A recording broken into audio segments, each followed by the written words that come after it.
So, Francisco, what is one thing you want people to stop doing when they tell stories? One thing. Oh, there's so many things. There's so many. There's just so many. Okay, start with one and then give us your top three Okay, so or I'm gonna five. fine. So I'm gonna give you just a couple that are they just should be super easy to fix and they're not complicated. I don't need to go into massive detail, but these things drive me insane. So the first one is stop introducing stories saying that I'm going to tell you a story, right? That Let is me a pretty tell you a common one. story. Yes, yes. And so I met these guys from the company is called Anecdote, and they used to call this the S word. It's like, don't say the S word, right? And it's just this idea that a lot of people associate stories with something that is fictional, that is a childish thing. Like I'm going to tell you a story now. There's just no point in doing it, and it just drives me mad. It's like, oh, I'm going to tell you a story now. Or they feel like, oh, now comes the story. Now he's working us, Yeah, right? yeah, Like yeah. that's in Yeah. a more corporate world Yeah. these days. Yeah. Yeah, it's just pointless. The other thing is when people change their voice to tell stories, and the whole idea of like yesterday, or no, you don't talk like that. No, stop right now. Stop, right, whatever you're doing, stop right now. And something that kind of goes along with that is this slightly more poetic or literary language, which can work very well in writing, but doesn't work at all when you speak. People start talking about like, the moonlights were shining on the leaves and whatever. It's like, yeah, fine, but it's very, very difficult to make that work if you're telling a story in a conversational way. So that's sort of a weird language thing. I tend to think of those two things as the story weirdo. The person who does this is the story weirdo. It's like, oh, I have a great story for you. Many years ago when I was just a young little boy. Right? It's like, no, don't do any of those things, right? So those are easy, right? Those are very easy. If I think about things that are slightly less obvious, I think most people can kind of tell that those are not great, but things that are slightly less obvious. So the first and perhaps biggest one of all is telling something they think is a story that is not a story. Okay, now we talked about my definition of a story. It's a real life example that makes a point. And the way most people go wrong is that they think that if they talk about a time in their lives, that will be naturally a story. So, I as a kid, I grew up in Brazil. My family didn't have much money. I went to this type of school. It was like, that is not a story. There are just a whole bunch of facts about my growing up. Now, maybe there's a story in there somewhere, but telling you about how I was like as a kid, what my relationship with my brother was like, what my relationship with my parents was like. None of that is an actual story. And a lot of people sometimes fall into that. Yeah, that's really interesting because it's a very common mistake, right? To feel that way. And I'm curious if you've run into the reasons why people end up thinking that that's a story. Do your clients, for example, share like where that comes from for them? I think that the longest I work at this, the more I come around to the idea that we have no problem telling people things that happen to us. Okay, I was in university and my teacher told me this crazy thing, and I was at a party and I saw this weird thing happening. We have no problem realizing those things are interesting and sharing them with someone else. Mm-hmm. So we're just listing facts, right? Up to here. No. So no. What I mean is, what I would call a story, which is that thing, the thing that just happened to you at a party, right? You tell it to someone and then you find a point about it. Okay, so we are very good at sharing things that happen to us with people we spend time with. Okay, we all do this naturally, but we don't think of that as a story. If I were to ask you, do you have any stories from the last week?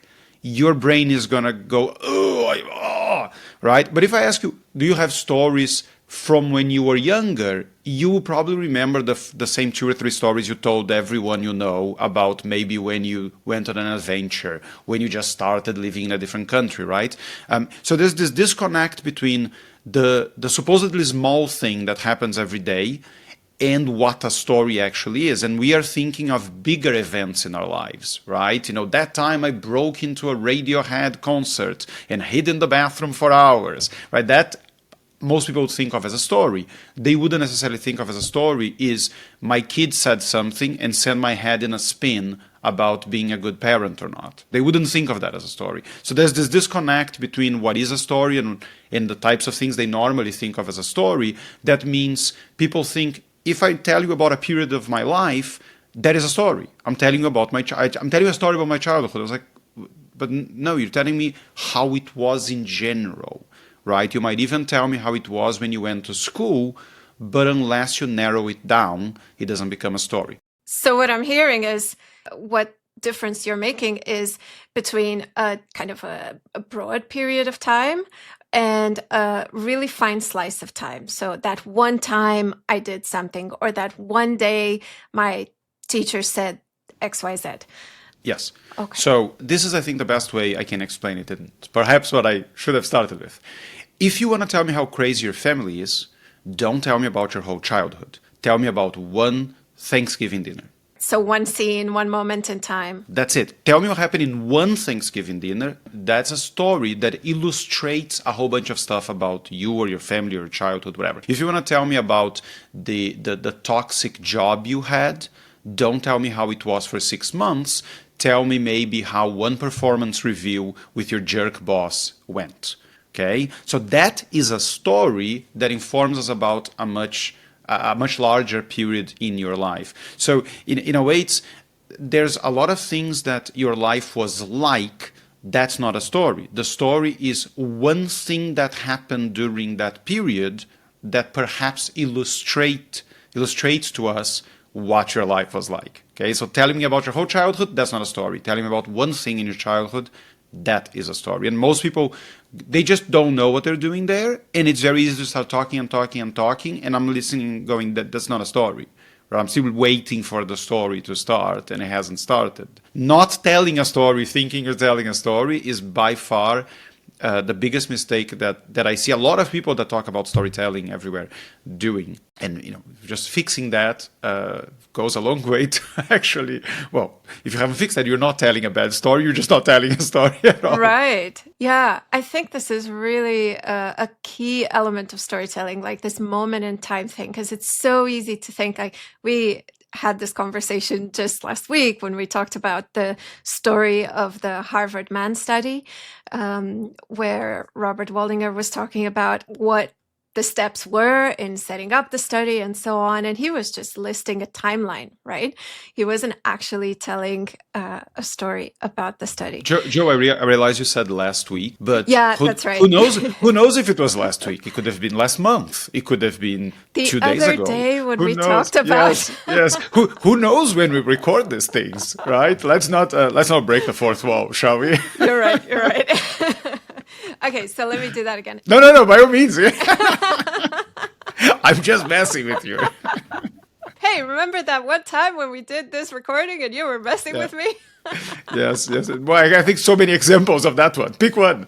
So that is exactly what a lot of people do, right? Like Francisco and I record most weeks, and every time we record, he messes with me. He says things, and then I try to respond, and it's not like that is not a story. The story is last week, yesterday Francisco and I were recording, and I said this, and he started picking me up on it, and he's like, Joe, don't break the fourth wall, and that would be a story. Okay, so that is... Yeah. That's a great example. You're welcome, everybody. So, big mistake number one, moment in time. What else? The other one would be that your story either doesn't have a problem or it's not enough of a problem. Now, I think most people probably understand that it needs to have some sort of complication, at least something unexpected, right? But where I think a lot of people go wrong is what I tend to think of as the nobody cares about your marathon problem, which is the problem you're sharing in your story is just an external problem. I'm running this marathon for which I practiced for a long time, and I don't think I'm going to finish, right? And that's a problem. And I'm going, okay, why is that a problem? Oh, because it sucks. I trained hard. I want to finish it. It's like, oh, I don't care about your marathon, right? That's not a real problem. What needs to happen is you need to tell me, why does that really matter for you? Because the reason it matters for you might be very different than the reason it matters to anyone else in the world, right? And I remember when the first time I came upon this, I was in the MBA, as I'm in class, and the student gives me this story, and I'm like, I don't really care about your marathon. And then I'm like, why does this actually matter?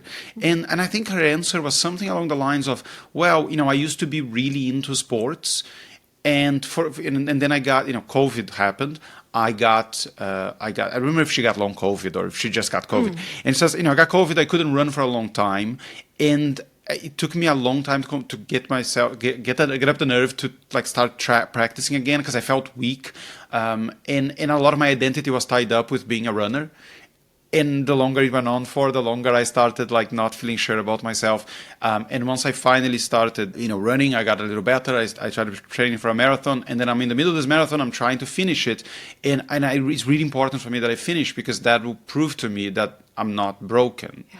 I'm like, okay, that's a lot more interesting, right? Because this is just about failure. It's about you letting yourself down. It's about who you think you are to the world. Changing identities, yeah. Yeah, so that is a problem you as the character cares about.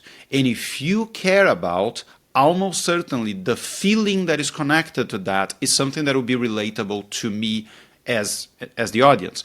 And this is the reason why you can make movies about astronauts and have people care. Not because we are also astronauts or because we're involved into some very complex scientific endeavor and we really know what it is like to fail at something that costs $150 million. But maybe you wanted to be an astronaut because you wanted to prove to your dad that you're not a complete washout, right? A lot of people can relate to that. Maybe you have a family that looks up to you and you don't want to let them down. So those are the relatable feelings, and that's the problem most people make. They think of an external problem, an obstacle to be overcome, but they either don't think about or don't make it clear to us why do they care about that problem. So the internal problem. The internal problem, yes. Right? They don't think about the internal emotional problem. Stakes that we can all relate to, right? Yes. Okay. Yes, the emotional stakes. So how could people get better just by maybe flipping a switch? Like we offered a switch earlier from, extended period of time to a moment in time. What could be a switch here? They just need to tell us. It takes one sentence. The sentence of, for example, in the marathon one was perhaps a slightly longer example, right? But very often you watch a character in a movie and they just say something. I mean, in the movie they'll probably have shown us that the character, for example, had a bad relationship with their dad or whatever, right? And they just show that as part of the character growing up. And then at some point, 10-minute keynote, that can be difficult. At some point, as they're an astronaut and they're gonna go on space, and they just put in a call and say, Dad, they chose me. I'm going up in space. And the dad says something like, don't screw this up, son. Right? And that tiny bit of dialogue is like, okay, you know what was important to the astronaut. And you also know what the relationship is a bit like. And once it starts going wrong, you know what's going on in his head. It's like, I can't screw this up because otherwise I'm going to prove my father that he's right and I am a screw up. Right? So in a story that you're telling, all you need to say is, and when I do that, my dad is the first person I'm going to call, and that will show him. That's it, right? So you're not translating the emotion per se. Not necessarily. You're just giving the emotion a voice, right? So that you could translate spite it, right? Type of thing. You could translate it. You could just say, as that started happening, I just thought of my family back home, and I just don't think I would be able to look my kid in the eye and said, I just gave up. It was too hard, right? Okay. That's it. Right? That's all you need to do. It's just, so if this matters to you, why? Because I don't want to let my kids down. Okay, you talk about your wife, talk about your kids, okay. What would that look like? Well, I'd have to get home. I'd have to tell them something I don't want to tell them. I would see the look in their eyes. I would see, that little detail. Okay, just give us that, right? And if you're not particularly skillful at this thing, just say. And the reason I didn't want to do this is because of whatever. There's a story I tell about my kind of losing my cool and shouting at my kids, and I say something like, when my kid starts crying, I was horrified because I remember being shouted at when I was a kid, and I didn't want to be one of those fathers. That's it, right? I've gave you a lot of internal stuff in there. You can extrapolate if you want to different, what is your mom, your dad, whatever. But I've given in that one line, I've told you why it's important for me to build a better relationship or communicate better with my kids. Okay, so you don't need to be super skillful. Just imply very strongly, or just tell us. I don't want to see that happen because. Like, I really want to make this work because. Yeah, this is important to me because. Because, that's it. Right. And then this way of just giving the emotion a voice rather than naming it, right? Because I don't want to feel like a failure, or because I couldn't bear the look in my kids' eyes. They're very different ways of saying the same thing. So the second one would be like, one is skillful, the other is less so. Right. I mean, in a perfect world, this is why I like using dialogue, right? I like using dialogue, even if it's with yourself, because dialogue is less on the nose, right? You can say something that packs a lot of emotional punch without having to actually spell it out, which can be just bad writing at times. No, but again, a lot of people are not necessarily super good writers, and that's fine. But if you can have the dialogue, or just put some visual to it, right? So disappointment, failure, what does that look like? It could just be, okay, let's say if you get sacked from the job, right? What does that mean? Well, it means I'm going to have to spend, I don't want to be that guy spending every weekend on LinkedIn, engaging with people I don't care about in hopes that somebody gives me a job. Right. In Gestalt, we would call this phenomenology. So I love that you're doing this, because you're translating all of these interpretations and feelings and everything going on inside into observable behaviors, right? Observable language in dialogue, obviously. And everybody can feel kind of that tug in your gut, right? When you're feeling a certain way and you're describing what's happening, but without actually having to name it. And I think that's really satisfactory as the audience to be able to decode something yourself from what you can observe in terms of behaviors or wording very cool. One of the contexts where that shows up is when it comes to feelings, right? So you can name the feeling, but it's much more interesting to name what the feeling feels like, right? So you can say, I think it's much more interesting to say a dry mouth and sweaty palms than say I'm nervous or I'm anxious, right? If there is a repetitive behavior you do it, there is this copywriter I like a lot called Eddie Schleiner, and there is this little short story that he tells about when he was waiting for his son to be born, right? And it was a difficult birth. He's picking at his nail, right? Not his nail, at his cuticle, right? The little white bit on the nail. He's just picking at it, and he's picking constantly at it. And he keeps telling us that he's picking at it. And at some point starts bleeding, and then he sucks on his thumb to stop the bleeding.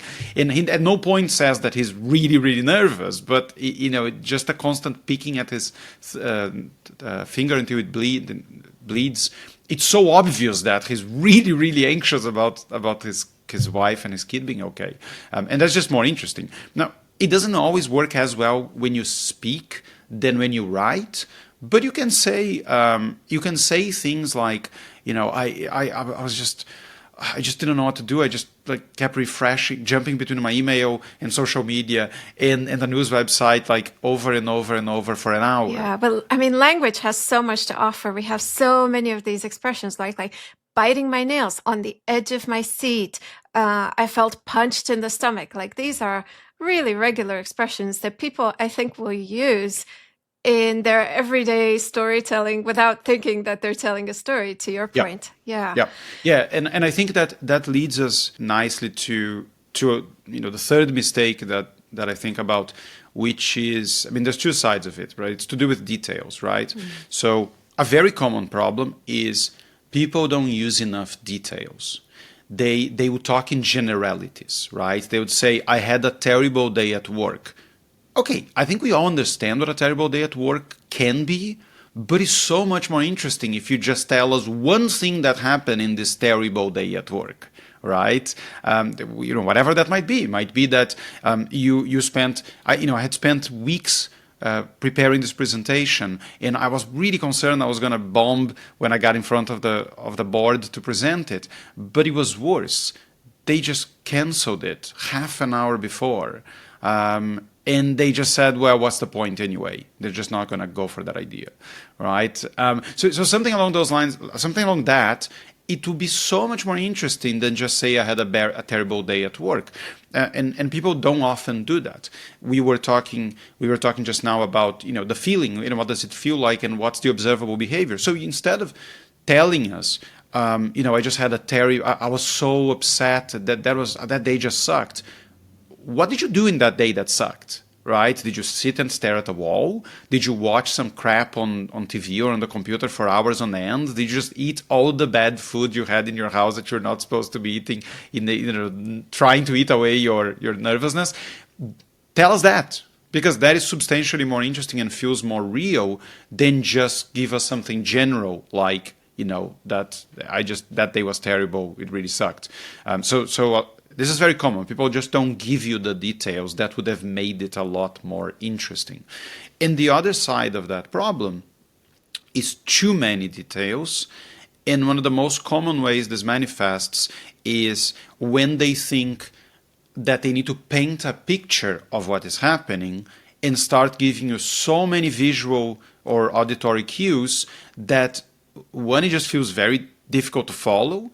And two, it starts sounding very, very artificial, right? It's right now I am sitting in my living room, and to my left there's a very big window and the sun is coming through and I can see the ocean in the distance. But if I look to the other side, there is a sofa, there are some clothes hanging out. Do I want to say that I have a nice living room that is a bit messy? Right? I can't just say that and let you imagine it, because none of these details are important.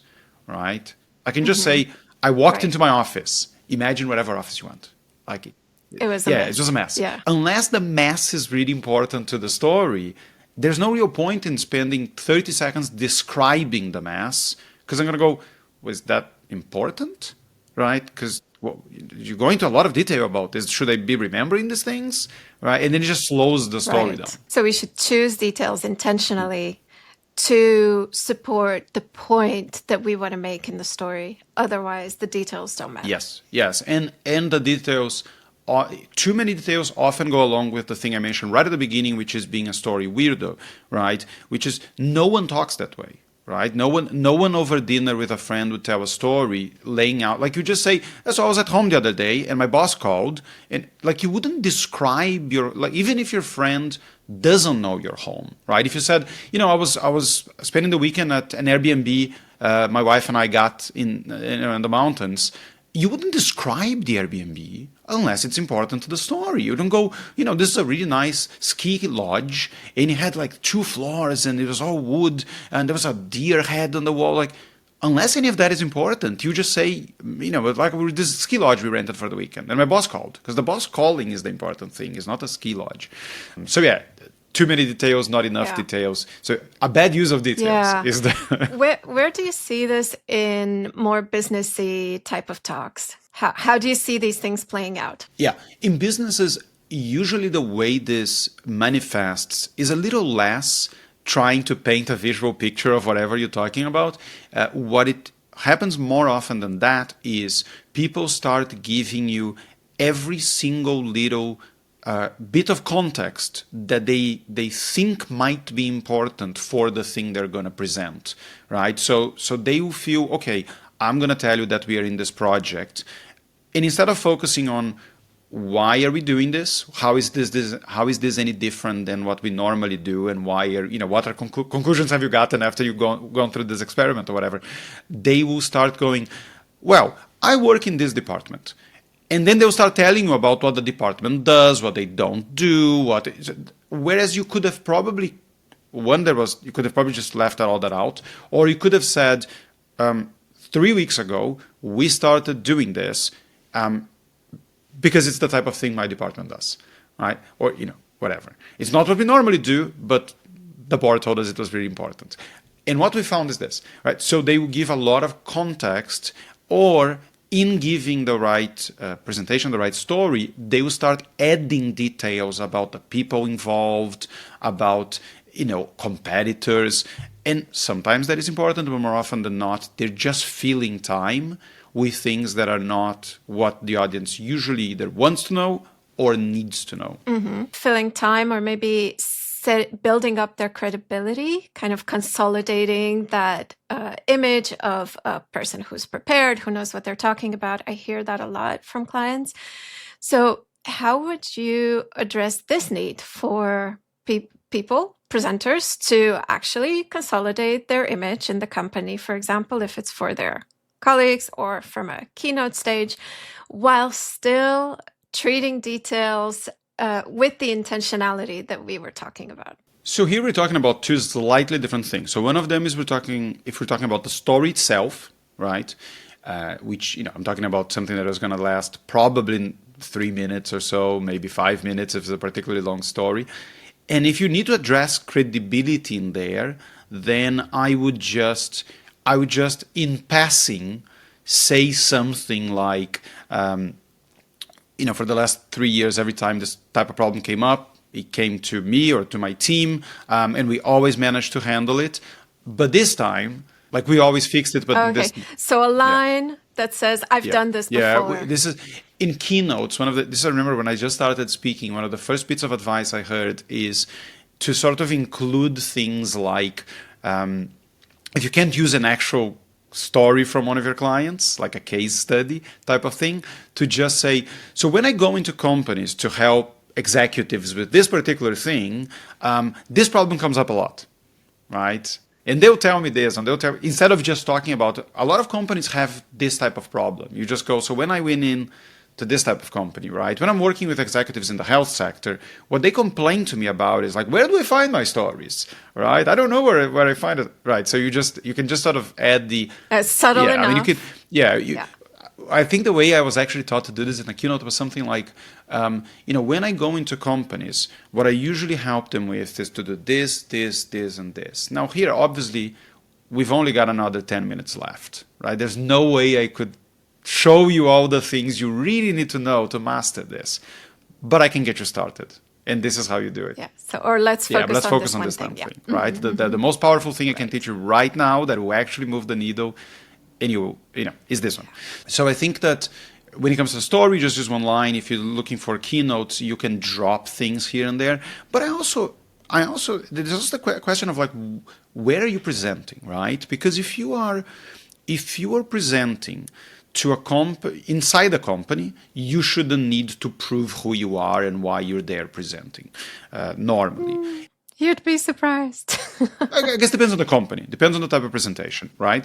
But I tend to find that credibility is achieved a lot better by showing that you know your audience and knowing what their problem is and knowing what they normally try to do to fix it. So, in other words, using the framework that we tend to use when we help people design their keynotes, then you saying, I'm the world's greatest expert in this. Because I can say, I'm the world's greatest expert in whatever, but if in the first 10 minutes of my talk I haven't made it clear that I understand my audience's problem and how they normally go about it, they'll go, yeah, great, you're an expert, but not on us. You don't know what we are going through. Yeah. Bingo. So establish credibility by showing knowledge about the problem you're actually talking about. And then if you want to booster that credibility by dropping hints of the other things you've done, other projects that have been successful, then do that. But you need to know your subject matter and the audience you're speaking to. If you don't nail that, there's no amount of CV. You can wave your CV around as much as you want. People are just going to go, oh, I thought this guy was really good, but he's actually an idiot. I don't know how he's made all his money or whatever. Yeah, I think you really hit the nail on the head there, that we can definitely show credibility by demonstrating, not by declaring it. Yeah. Right. So we talked in a different podcast about the point of the story, the lesson of the story not being earned. Right, so when we don't make it very clear how you got there. There's no character arc and all of that. And I don't wanna repeat that. I know that there is a problem that happens a lot where people don't make it super clear, where where the learning has come from, but I actually want to focus on something slightly related, which drives me completely insane when someone is just telling a story instead of doing something else, like a keynote. But when people tell stories and then end with a call to action telling me how to live my life because of the story they just told, and in the context of a keynote, yes, you want a story to feed into a bigger point, which you then substantiate with a whole bunch of other stuff than the story, right? Because the story is not proof of anything other than it happened to you or to someone else, and it has perhaps changed that person in a specific way. I don't get to tell you how to live, to have your relationship, to improve your relationship with your partner because I learned how to do something that works for me and my partner. I can tell you what I learned. Yeah, that's a sample of one, right? I can tell you what I learned, right? Take it or leave it, right? Now, in the context of a keynote, the story needs to feed into other things, right? But if your keynote is based on this happened to me and this is why now I'm going to tell you how to live your life or run your business, it's a very poorly constructed keynote. Right? And if you're just telling a story, which sometimes is what you're going to do on social media or in slightly different contexts, and I get this a lot at the MBA, for example, give me the story, tell me what you've learned, and shut the hell up, right? Because one of the most powerful things about a story is that you're not trying to tell me how the world is, what's the right way of doing things, because if I feel you pushing stuff on me, I'm going to push back. I can get defensive because I have my own opinions. You can always get a counter example to any story, right? Yes. Mm-hmm. But if you just tell me what worked for you, I can think, interesting. That never happened to me. Would I try? Would I give that a go? Maybe it would. Maybe in that context it might. Maybe I should consider this, right? And this is me being defensive. I might go, that is a great point. I actually never thought of it that way, and maybe that would work for me too. And then I'm convincing myself that what you learned might be a learning for me too. So I hate when people finish a story and they did everything right or more than enough things right to hit the desired impact, and they go, and that's why I encourage you. Encourage is the word that almost always comes up in that case, right? I encourage you to do this and this and that. I was like, you lost me. And they do the voice thing usually, right? They become the story weirdo by employing their story voice or their call to action voice, getting all philosophical about life. Yeah. Yeah, and there's a nuance here that I think some people might miss, which is if you look at social media, a lot of people use stories on social media, and it's okay to use the story and then introduce a broader point, right? I see something similar happening to my clients, and then you introducing a broader point, and maybe if you have space, you substantiate that broader point.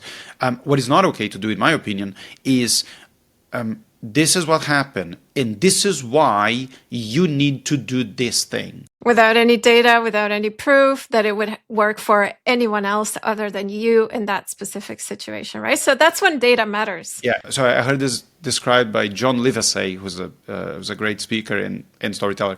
I don't know if he invented this or if he read it somewhere else, but he said there's a push strategy and a pull strategy. And when you're arguing and giving statements and facts, whatever, you're pushing things out into the world, hoping people believe you and buy your argument. And that can sometimes face pushback and defensiveness. The storytelling is so powerful because it can be a pull strategy, which is I tell you something that happened and then it pulls you towards my point of view or my world or whatever, right? But if you finish by pushing something towards people, you can end up losing a lot of the power or negating it completely, because now people just push back. Yeah, exactly. You've undone all the good that story has done. So in fixing this mistake, what would speakers have to do? What should they use to substantiate the story, as you said? Sure. All they need to do is essentially not end with a call to action. Is you end the story by telling us what you've learned, although I wouldn't normally use that language. I'll try to be slightly more subtle, but you can say something like, that's when I realized that. That's a typical one. Or, from that moment on, I always did this, I never did that. That was the last time I ever whatever. That's when I finally understood that. Yeah, it's basically what have I changed either internally or in my behavior going forward. And then you shut up. Right? It's one line and you shut up. So that's if you're just telling a story, and if it's a keynote where the story is one part. If it's a keynote, then typically I would still tell the story the same way, and then again, depends how you construct it, right? But you can tell the story the exact same way and say, I spend a lot of my time working in companies just like this one, and one thing that happens feels to me very similar to what my daughter was going through there. And then you make an analogy, right? You're comparing what happened to that as a way to illustrate the point and make it clearer. And then you move on to other things. Now, it just depends. You can tell it in different ways. You can incorporate the next step more into the story than not.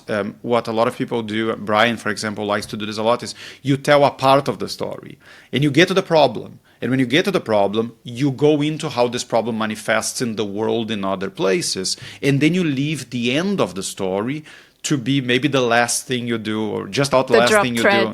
Yeah. Mm-hmm. You close the loop later, but then you're not going from the closed loop to a business lesson. The closed loop was about you. This is what you learned. The problem was about the corporate problem. And then it feels a lot less forced because it's like, I just didn't have empathy with people that were different than me. Okay. I think that's not empathy with people different than you. It's very easy to transfer that to a corporate issue, right? But if you end up with a lesson about your relationship with your children, it's slightly more awkward to turn that into some sort of corporate point. Even if you do it well, it can feel sometimes artificial. So you can just do the open loop.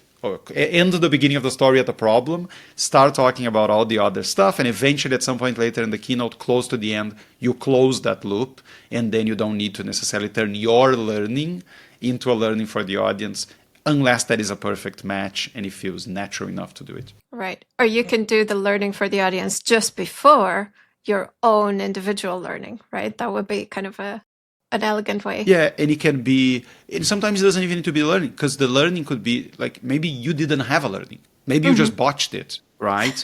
And then you can either tell the audience what they can be doing and then go, I wish I had learned that. Because the next chance I had to talk to my kid, this is what happened, right? And you can say, they can still be a work in progress, right? Or you can have your learning and have your learning not necessarily be the same, because families are different than businesses, right? So there's lots of different ways to go. This is not the same, right? A lack of empathy is a lack of empathy, right? But what works with your kids doesn't necessarily work with your customers, right? And why should it? They're completely different relationships, right? But you can find some different way of I learned how to be better at that, or I still have to work at that. And, maybe the way actually I end a lot of times this story about my kids that I mentioned earlier is I talk about learning, finding a book of how to speak to children, right? And trying a whole bunch of stuff, and it's kind of funny, whatever. And I said, listen, it doesn't, I'm not going to lie that it always works, or that sometimes I just don't want to tell people what I think they should do, and for them to just listen to me and do what they're supposed to do. I don't want to have to find some different way to communicate all the time. But I'm sticking. My kids matter to me, so I'm sticking with it. Now, if talking to whoever audience I'm talking to, like whoever talk to your customers, to your team members, to whatever, matters to you too, and what you're currently doing is not working the way you want to, maybe it's time maybe it's time you make a change too, or something like that, right? So I'm not trying to say because you worked for me, it has to work for you, whatever, because I'll be forcing it. I'm just saying I changed it. It worked for me. Maybe this is not the worst idea. And to me, it was just like I close it usually by saying something like, I know what I'm asking you to do is very difficult, right? I know there's a lot of resistance. I know that doesn't feel like you should have to do this. But sometimes you have to change, and this is how I learned it, and then I tell that story. So I just don't try to prove whatever real world point you're making by something that happened to one person one time, because that's just bad use of storytelling. All right. So, what do folks take away from our chat today? Some of the most common storytelling mistakes that I find all the time are people not telling a story thinking it's a story, and that's usually because they're focusing on a very large period of time instead of one thing that happened during that moment in time, during that period of time. The second problem is that they're focusing just on an external problem and not on the internal elements, the emotional stakes, why they care about that problem. The third point was around details. Either people are too generic or they put so many details in that it just becomes very difficult to follow or too artificial.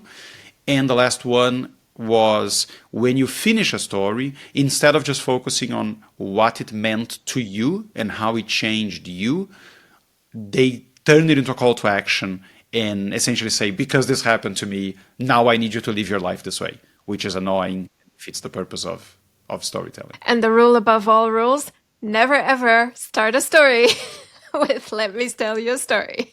Or once upon a time. Oh, yeah. I didn't think people still use that one. It's uncommon. It's uncommon, but there are modern versions of Once Upon a Time, because Once Upon a Time, so the legend goes, was because if you're a jester going from court to court and you're telling real stories about kings or important people, it will get back to you at some point that they'll chop your head off. So you made it super generic. Once upon a time at a land far away, time something time forgot. And there are modern versions of that. Is like a while back, when I was working at a tech company, I had this boss who just wasn't very nice. And the whole thing becomes generalities, right? And it's not quite as bad as Once Upon a Time, but if it becomes too vague, I'm like, did you make this up? Right? Because there's nothing in it for me to feel it's real, right? There was this person who wasn't nice and the company had some problems, right? Like, what person, what problems, it becomes too generic. So none of those things are great, and never change your voice to tell a story, because that's just weird. And there's good weird and bad weird. I would argue very strongly that is bad weird. Stay away from that. All right. So we would love to hear story ideas from folks. If you'll share them with us, we'll get back to you as best we can, and see you on the Speaker Path.